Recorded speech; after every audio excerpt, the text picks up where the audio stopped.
Good Friday morning, everyone, and welcome into today's daily Bible reading for Friday, April the 22nd. Today we are reading in Jeremiah chapter 46 and Matthew chapter 27. We're reading in Jeremiah 46 the prophecies against Egypt and the destruction that's going to come upon her at the hands of the Babylonians. We'll read that here in Jeremiah 46, and then we'll continue to read the second half of the betrayal and the subsequent arrest.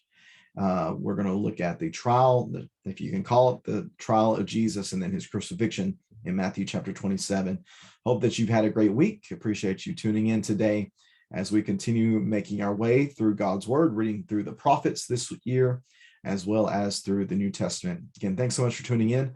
Let's go ahead and get into the text for today, beginning in Jeremiah chapter 46. Where we are told that this is the word of the Lord that came to the prophet Jeremiah about the nations. We can trace this back to chapter 25 and verses 15 through 38, where these pronouncements against the nations are first mentioned, and refers to God's cup being poured out against the nations. And we're going to see that here in chapter 46 and going through the rest of the text, looking at a number of nations, culminating in the pronouncement against Babylon. So here within this text, Matthew 46, beginning in verse number 2, Matthew 46 and verse number 2.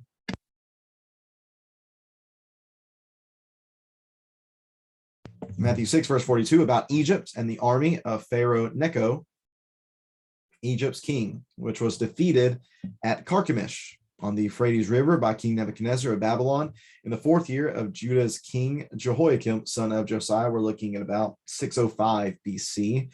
This is a description of that defeat. Deploy small shields and large, approach for battle. Harness the horses, mount the steeds, take your positions with helmets on, polish the lances, put on your armor. Why have I seen this? They are terrified. They are retreating. Their warriors are crushed. They flee headlong. They never look back. Terror is on every side. The swift cannot flee, and the warrior cannot escape. In the north, by the bank of the Euphrates River, they stumble and fall. Who is this rising like the Nile, with waters that churn like rivers? Egypt rises like the Nile, and its waters churn like rivers. He boasts, I will go up. I will cover the earth. I will destroy cities with their descendants. Rise up, you cavalry. Race furiously, you chariots. Let the warriors march out, Cush and Put, who are able to handle shields, and the men of Lud, for who are able to handle the string and who are able to handle and string the bow. That day belongs to the Lord, the God of armies, the God of armies, a day of vengeance to avenge himself against his adversaries. The sword will devour and be satisfied. It will drink its fill of their blood, because it will be a sacrifice to the Lord, the God of armies, in the northern lands by the Euphrates River. Go up to Gilead and get balm, virgin daughter Egypt. You have multiplied remedies in vain. There is no healing for you. The nations have heard of your dishonor, and your cries fill the earth, because warrior stumbles against warrior, and together both of them have fallen. This is the word of the Lord, spoke to the prophet Jeremiah about the coming of King Nebuchadnezzar of Babylon to defeat the land of Egypt. Announce it in Egypt and proclaim it in Migdol. Proclaim in Memphis and in Tahpanhes. Say, take positions, prepare yourself, for the sword devours all around you. Why have you strong ones been swept away? Each has not stood, for the Lord has thrust him down. He continues to stumble. Indeed, each falls over the other. They say, get up, let's return to our people and to our native land, away from the oppressor's sword. There they will cry out, Pharaoh, king of Egypt, was all noise. He has let the opportune moment pass. As I live, this is the king's declaration. The Lord of armies is his name. The king of Babylon will come like Tabor among the nations, among the mountains, and like Carmel by the sea. Get your bags ready for exile, inhabitants of daughter Egypt, for Memphis will become a desolation, uninhabited ruins. Egypt is a beautiful cow, but a horsefly from the north is coming against her. Even her mercenaries among her are like stall-fed calves. They too will turn back. Together they will flee. They will not take their stand, for the day of their calamity is coming, the time of their punishment. Egypt will hiss like a slithering snake, For the enemy will come with an army, with axes that will come against her, like those who cut trees. They will cut down her forests. This is the Lord's declaration. Though it is dense, for they are more numerous than locusts, they cannot be counted. Daughter Egypt will be put to shame, handed over to the northern people. The Lord of armies, the God of Israel, says, I'm about to punish Ammon, god of Thebes, along with Pharaoh, Egypt, her gods and her kings, Pharaoh and those trusting in him. I will hand them over to those who intend to take their lives, to King Nebuchadnezzar of Babylon and his officers. But after this, Egypt will be inhabited again, as in her ancient times. This is the Lord's declaration. But you, my servant Jacob, do not be afraid. And do not be discouraged, Israel, for without fail I will save you from far away, and your descendants from the land of their captivity. Jacob will return and have calm and quiet, with no one to frighten him. And you, my servant Jacob, do not be afraid. This is the Lord's declaration, for I will be with you. I will bring destruction on all the nations where I have banished you, but I will not bring destruction on you. I will discipline you with justice, and I will by no means leave you unpunished.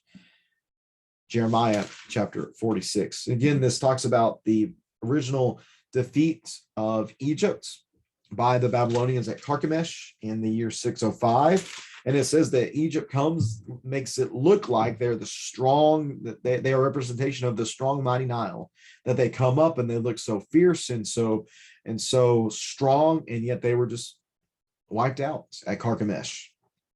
And the same thing was going to happen in 568 to 567 as Babylon comes against Egypt at that time. And of course, we remember a lot of this has to do with the fact that God's people have come down to Egypt. They sought Egypt as if Egypt could protect them. And the Lord's saying here, nope, they're going to be overcome in just the same way.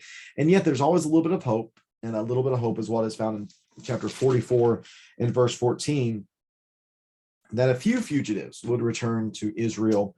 And there's that little bit of hope here in verses 27 and 28, that God here is going to preserve his people in a sense. And there is going to be, I shouldn't say in a sense, he is going to preserve his people. And though it might be a small number, he's still going to preserve them. And he's going to bring punishment against the nations that have rebelled against him as well. Yes, he's using them as tools, but they are themselves rebellious pagan nations. So God is going to punish them as he punishes all nations who are wicked and rebel against him. So even though we see here this punishment against Egypt in chapter 46, there's a small bit of hope for God's people that he will punish those who have destroyed them, and that he will also bring them back from captivity and restore them in the land again and again. And of course, all of this is going back to the need for this to happen so that God's promises to Abraham and David could be fulfilled, and the Messiah could end up coming up on the scene. The Messiah that we are reading in Matthew chapter 27. Tomorrow we'll be in Jeremiah 47, looking at his pronouncement against the Philistines. But to finish out today's reading, we're in Matthew 27, as we look at the Messiah, as he is mocked, as he's put on trial, as he is treated in an absolutely distasteful way. He has shown no respect. He has shown no reverence for being who he is. He's mocked. He's mocked as if he is nothing but a fraud. But he does all this for us. And we ought to really keep that in mind as we read through a text like this, as we read through Matthew 27 and the other accounts of Jesus' betrayal, that he's doing this for us, that he is enduring this on our behalf so that we can be saved through his sacrifice. And that certainly adds a very important layer to our minds as we read through this text of Matthew chapter 27. So here in Matthew chapter 27 and verse number 1, Matthew 27, verse number 1, when daybreak came and all the chief priests and the elders of the people plotted against Jesus to put him to death, after tying him up, they led him away and handed him over to Pilate, the governor. Then Judas, his betrayer, seeing that Jesus had been condemned, was full of remorse and returned the 30 pieces of silver to the chief priests and the elders. I have sinned by betraying innocent blood, he said. What's that to us? They said, see to it yourself. So he threw the silver into the temple and departed. Then he went and hanged himself. The chief priest took the silver and said, it is not permitted to put it into the treasury, the temple treasury, since it is blood money. They conferred together and bought the potter's field with it as a burial place for foreigners. Therefore, the field has been called blood-filled to this day. Then what was spoken through the prophet Jeremiah was fulfilled. They took the 30 pieces of silver, the price of him whose price was set by the Israelites, and they gave them for the potter's field, as the Lord directed me. Now Jesus stood before the governor. Are you the king of the Jews? The governor asked him. Jesus answered, you say so. While he was being accused by the chief priests and the elders, he didn't answer. Then Pilate said to him, don't you hear how much they are testifying against you? But you didn't answer him on even one charge, so that the governor was quite amazed. At the festival, the governor's custom was to release to the crowd a prisoner they wanted. At that time, they had a notorious prisoner named Barabbas. So when they had gathered together, Pilate said to them, who is it you want me to release for you, Barabbas or Jesus, who is called Christ? For he knew it was because of the envy, verse 18, for he knew it was because of envy that they had handed him, being Jesus, over. While he was still sitting on the judge's bench, his wife sent word to him, have nothing to do with that righteous man, for today I've suffered terribly in a dream because of him. The chief priests and elders, however, persuaded the crowds to ask for Barabbas and to execute Jesus. The governor asked them, which of the two do you want me to release for you? Barabbas, they answered. Pilate asked them, what should I do with Jesus, who is called Christ? They all answered, crucify him. Then he said, why? What has he done? But they kept shouting all the more, crucify him. When Pilate saw that he was getting nowhere, but that a riot was starting instead, he took some water, washed his hands in front of the crowd, and said, I am innocent of this man's blood. See to it yourselves. All the people answered, his blood be on us and on our children. Then he released Barabbas to them, and after having Jesus flogged, handed him over to be crucified. Then the governor's soldiers took Jesus into the governor's residence and gathered the whole company around him. They stripped him and dressed him in a scarlet robe. They twisted a crown of thorns, put it on his head, and placed a staff in his right hand. And they knelt down before him and mocked him, Hail, King of the Jews. Then they spat on him, took the staff, and kept hitting him on the head. After they had mocked him, they stripped him of the robe, put his own clothes on him, and led him away to crucify him. As they were going out, they found a Cyrenian man named Simon. They forced him to carry his cross. Then they came to a place called Golgotha, which means place of the skull. They gave him wine mixed with gall to drink. But when he tasted it, he refused to drink it. After crucifying him, they divided his clothes by casting lots. Then they sat down and were guarding him there. Above his head, they put up the charge against him in writing, this is Jesus, the King of the Jews. Then two criminals were placed with him, one on the right and one on the left. Those who passed by were yelling insults at him, shaking their heads and saying, you who would destroy the temple and rebuild it in 3 days, save yourself. If you are the Son of God, come down from the cross. In the same way, the chief priests and the scribes and elders mocked him and said, he saved others, but he cannot save himself. He is the King of Israel. Let him down. Let him come down now from the cross, and we will believe in him. He trusts in God. Let God rescue him now, if he takes pleasure in him. For he said, I am the Son of God. In the same way, even the criminals who were crucified with him taunted him. From noon until 3 in the afternoon, darkness came over the whole land. About 3 in the afternoon, Jesus cried out with a loud voice, Eli, Eli, lama sabachthani. That is, my God, why have you abandoned me? When some of those who were standing there heard this, they said, he's calling for Elijah.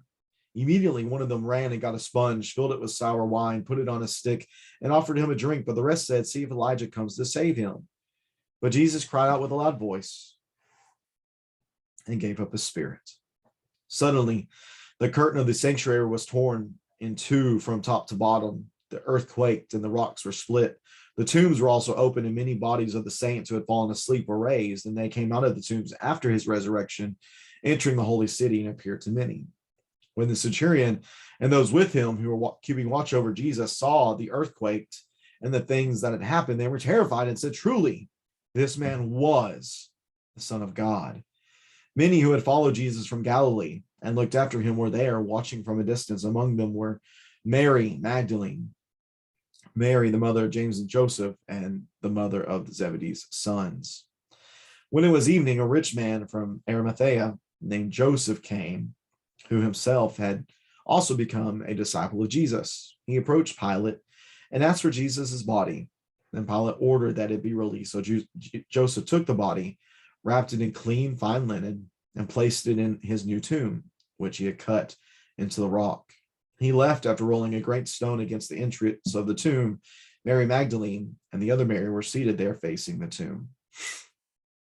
The next day, which followed the preparation day, the chief priests and the Pharisees gathered before Pilate and said, "Sir, we remember that while this deceiver was still alive, he said, 'After 3 days I will rise again.' So give orders that the tomb be made secure until the third day.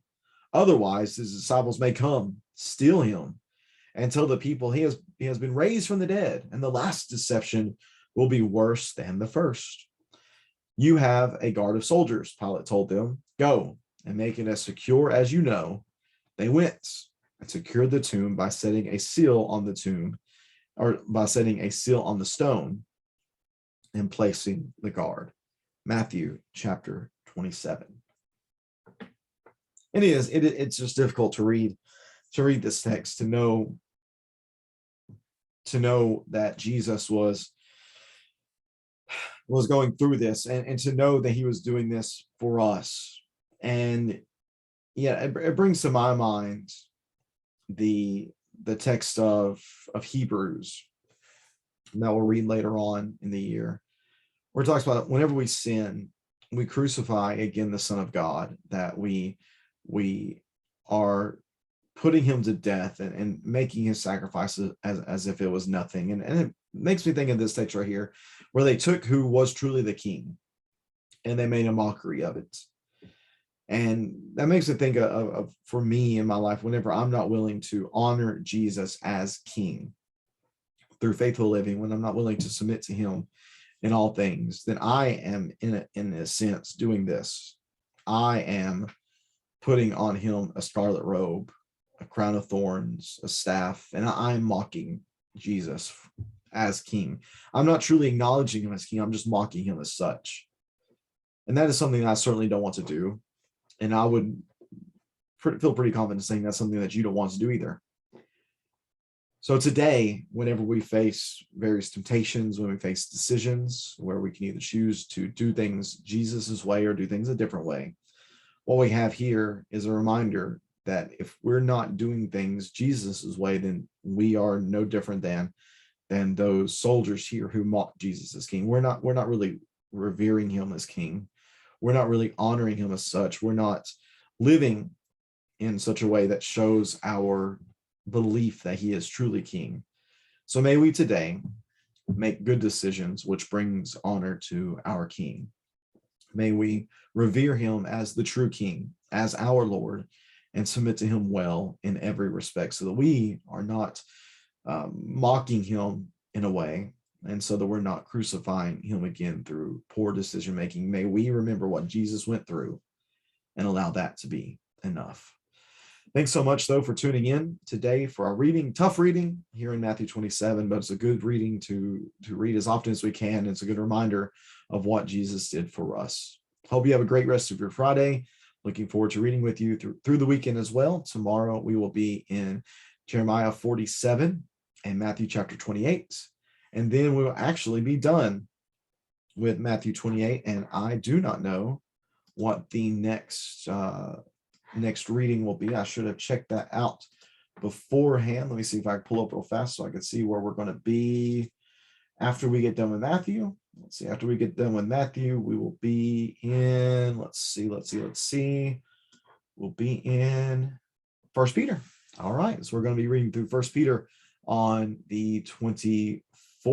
Let's see, so when would that be? That'd be Sunday. That'll be Sunday. Yep, on Sunday, we will be reading 1 Peter chapter 1. So tomorrow, we're going to finish up Matthew with Matthew 28 and also Jeremiah 47. Then Sunday, we'll be reading Jeremiah 48 and 1 Peter chapter 1.